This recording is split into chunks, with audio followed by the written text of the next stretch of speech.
Hi, it's Katrina. Number 10. Battle of Grunwald. In the year 1190, the Order of Teutonic Knights was created in the Holy Land of Jerusalem.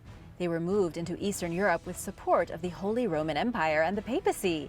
In the 1230s, these knights set forth to capture Prussia and convert the pagan population there to Christianity. The Teutonic Knights cut Poland off from the Baltic Sea, and by 1346 were in total control of most of the Baltic coast. To the west was Poland and Lithuania, where the populations were already Roman Catholics. This meant the Teutonic Knights had no real justification for being in the area anymore. Everybody was already Roman Catholic. In 1410, an army of Polish and Lithuanian forces invaded and marched on the Teutonic Knights' stronghold. It was a surprise move, and the two armies met near the village of Grunwald. What happened at the battle is a little vague.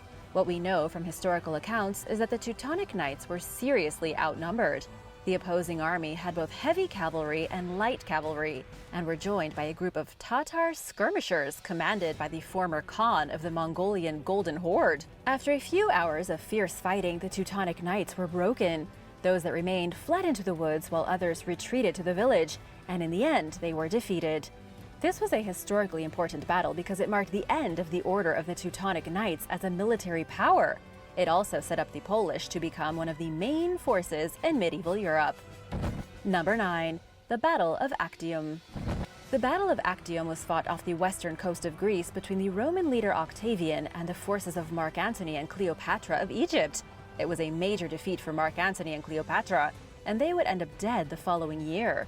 But it's how the battle started that's really fascinating. It all began with the assassination of Julius Caesar in 44 BC. This threw Rome into civil war, and the empire split into factions. One faction was ruled by Octavian, the great-nephew of Caesar. Mark Antony took over another faction, and the Roman statesman Lepidus headed the third. Mark Antony controlled the eastern provinces and aligned himself with Cleopatra, who had been ruling Egypt for the previous 7 years. Cleopatra and Antony became romantically involved. They spent a year together in Alexandria, and then in 40 BC, Mark Antony returned to Rome. He married Octavian's sister in an attempt to mend their relationship, but it didn't work. When Antony returned to meet Cleopatra in Syria in 37 BC, he found that she had given birth to twins. The two were married. Mark Antony's military campaign in Parthia was a total failure, and Rome continued to fracture. In the year 31, Octavian declared war. The two opposing forces met off the coast of Greece and engaged in battle, but after heavy fighting, things were looking grim for Cleopatra and Mark Antony. Cleopatra actually bailed halfway through the battle and took 60 of her ships back to Egypt. Antony managed to break through enemy lines and follow her. They were beaten, though, and the remaining soldiers surrendered to Octavian. About a year later, Octavian finally reached the city of Alexandria and once again defeated Mark Antony and Cleopatra. To escape being captured, Cleopatra took her own life, and Mark Antony impaled himself on his sword. Number 8. The Gallic Wars. The Gallic Wars happened in the years before the Roman Emperor Julius Caesar was killed. The Roman general had decided he was going to completely eradicate the people of Gaul, which was once a region in modern-day France. The Gauls were assisted by other tribes trying to defend their homelands against the aggressive Romans, including the Germanic and the Brythonic tribes. Battles were waged for 8 long years between 58 and 50 BC, but the major fight was that of the Battle of Alesia in the year 52 BC. The Romans smashed the tribal forces, resulting in the expansion of the Roman Republic. The Romans took over the entire region of Gaul. Historical records show that even though the Romans shouldn't have technically been a match for the brutal and fearless fighters of the Gauls, it was the tribe's internal divisions that led to their defeat. The Gallic chieftain Vercingetorix had attempted to unite them all under a single banner, but it was too little, too late. Caesar absolutely destroyed their forces in 52 BC. What followed was 2 years of very little resistance. The Romans continued marching into their lands and taking the Gauls as slaves. The campaign cemented Julius Caesar in history as one of the most legendary commanders ever. Less than a decade later, he would be dead. Number 7. The Battle of Agincourt. The Battle of Agincourt was fought during the 100 Years' War between England and France. Henry V was the young King of England on October 25, 1415. when he led his forces to Agincourt in the north of France and absolutely decimated the enemy. But the campaign was a long and bloody one. 2 months before the epic battle, Henry had crossed from England to France with 11,000 soldiers. He laid siege to the city of Harfleur in Normandy, which lasted 5 weeks. After Harfleur surrendered, Henry had lost a significant amount of his men to disease.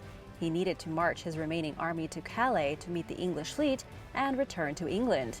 But there was a huge army of 20,000 French soldiers stationed at Agincourt, directly in his path. They outnumbered his exhausted army over 3 to 1. Nonetheless, Henry would go to battle. He led his men to the battlefield, which was a space of open ground hemmed on either side by thick woods. What this meant was that the French couldn't outmaneuver the English because the woods were in the way. Plus, the French knights were all weighed down by heavy armor. They were too slow to cross the muddy battlefield. The English met them head-on with a furious bombardment. There was artillery, archers, and longbows raining down on the French at 250 yards away. In the end, even though the French had far more soldiers, the English archers and artillery destroyed them in battle. They could barely reach the English position with all the arrows raining down on their heads. The French started with 20,000 men, and the English with much fewer. At the end of the battle, 6,000 French were dead, and only 400 English had been killed. It was one of the greatest victories in military history. Shortly after, in the year 1420, Henry V was recognized as the heir to the French throne. Number 6. Sparta's 300. The Battle of Thermopylae was fought in the year 480 BC between Leonidas of Sparta and Xerxes of Persia. Just like the movie 300, Leonidas led his 300 Spartans against the entire Persian army. The Persians had been marching on Greece with the biggest army the world had ever seen. Their giant force rolled through the country unopposed, and every city cowered before them. But before they could reach central Greece, the Spartan king took a small host of his best warriors and met the Persian army at the pass of Thermopylae. This battle would go down in history as a legendary last stand. But here's what you didn't see in the movie. In the beginning, the Spartans were joined by 7,000 Greek warriors. That means it was 7,300 versus the Persian army, which numbered about 200,000. The odds weren't in their favor, but the narrow pass meant Xerxes couldn't maneuver around them. There was no choice but to meet head-on in tight, close-quarters combat. For 2 days, the Greeks and Spartans beat back the Persians unaffected. Even the 10,000 Persian immortals were mostly slaughtered when they tried to get through the pass. But everything came undone on the 3rd day when Xerxes learned of a way around the pass. The Greeks and Spartans learned that they were about to be caught in a trap, and most of the Greeks went home. But the Spartans did not, and neither did a small contingent of 700 warriors from Thespiae. These men stayed, knowing that all of Xerxes' power was about to come crashing down upon them, and they fought until every last one of them was dead. Number 5. The Battle of Towton. Ask any historian what the biggest and bloodiest battle ever fought on English soil was, and many will cite the Battle of Towton. This massive action was fought on March 29, 1461, and was the most savage battle fought in Great Britain. To understand what happened, we need to look at the monarchy. King Henry VI had transferred the right of succession to Richard, Duke of York, but Queen Margaret was unwilling to allow her son, and Henry VI's son, to be passed over like that. England suddenly had 2 kings, and the only way to settle which was the rightful ruler was on the battlefield. The battle was fought between the supporters of Queen Margaret and the supporters of the Duke of York. You can also think of it as the House of York versus the House of Lancaster. 50,000 soldiers met outside the village of Towton and fought for hours during a snowstorm. The Yorkists, or the supporters of Richard, won the battle and cut down their enemies as they tried to flee. Even after they had surrendered, they were butchered. The end of the day saw about 28,000 dead in the snow. Number 4. The slaughter at Camulodunum. Camulodunum was the first capital of the Roman Empire in Britain. It was also the site of an epic battle between rebels and Roman occupiers. I say battle, but kind of mean slaughter. The occupied Britons had been suppressed for too long under the Roman invaders, and they snapped. Unfortunately for the Romans, they had become so complacent that they downgraded Camulodunum from a powerful fortress into an ordinary city. It wasn't ready for when the rebels exploded from the inside, and systematically butchered every last Roman they could find. This wasn't something that happened by surprise. As a Roman-occupied town, the native Britons were being taxed unfairly.